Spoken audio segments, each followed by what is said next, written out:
खुशी अपहरण कांड में कोर्ट में पुलिस की ओर से गवाही कराई गई। अपहरित बच्ची के पिता राजन साह के मामा मंटून साह की गवाही हुई।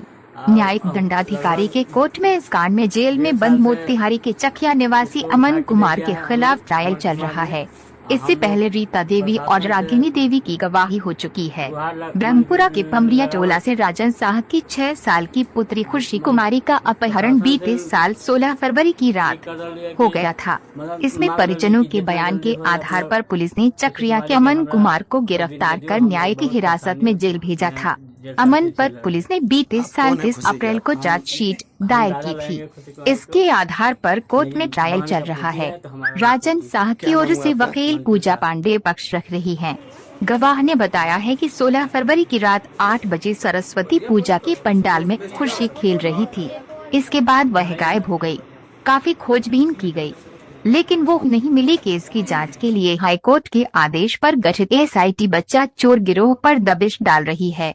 अहियापुर व ब्रह्मपुरा थाना क्षेत्र में सक्रिय रहे गिरोह के 5 शातिरों को 2016 के कांड में चिह्नित किया गया था।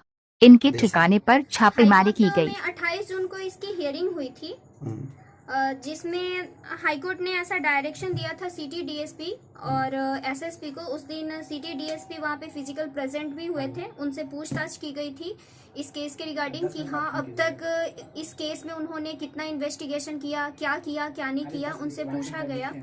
उसके बाद फिर उन्होंने डायरेक्ट कोर्ट को बताया ही था कि हाँ ऐसा कुछ उन्होंने किया ही नहीं था इस केस में। फिर हाईकोर्ट ने डायरेक्शन दिया है, 2 हफ्ते का टाइम दिया और सिटी डीएसपी को इस केस में और एसएसपी को इस केस में फ्रेश न्यू एसआईटी टीम गठित करने के लिए बोली गई। जो इसमें न्यू एसआईटी टीम गठित हो भी चुकी है। छापे भी कई जगहों पे पड़े हैं और कई लोगों से पूछताछ भी की जा रही है। और आगे क्या होता है अब तो प्रशासन ही बताएगी। मुजफ्फरपुर न्यायालय में केस किस स्टेज तक पहुंच चुकी है? मुजफ्फरपुर न्यायालय में ये केस जो है सो गवाही के स्टेज पे चल रही है। एविडेंस चल रहा है इसमें, जिसमें आज मिलाकर के 3 गवाहियां कंप्लीट हो चुकी। अगली जो चौथी गवाही है वो सोमवार को होगी। क्या लग रहा है पीड़ित परिवार को न्याय मिल सकेगा? मैं और मेरी पूरी टीम यानी कि मेरे जो कलीग्स हैं, हम लोग अपनी तरफ से पूरी कोशिश कर रहे हैं, 100 में 100 कोशिश कर रहे हैं कि पीड़िता के परिवार को न्याय दिलाएं।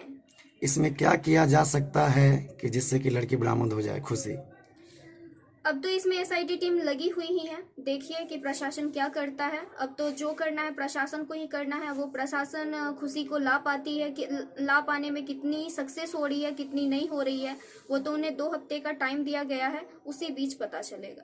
पूरा विश्वास है कि अपराधियों को नकेल कसा जाएगा, कानून का राज होगा। खुशी अपहरण कांड में मुझे पूरा विश्वास है कि इसमें कानून का राज चलेगा।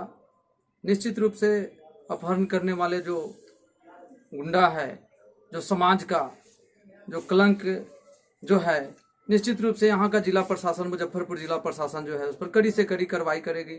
इसी को मद्देनजर माननीय हाई कोर्ट भी एसआईटी का गठन किया गया है। मुझे पूरा विश्वास है कि अपहृत लड़की को जिला प्रशासन जल्द से जल्द जो है परिवार से मिलाएंगे। मैं आशा करता हूँ। जो मामला है ये तो हाई कोर्ट तक जा चुकी है जी। तो हाई कोर्ट से क्या आदेश है?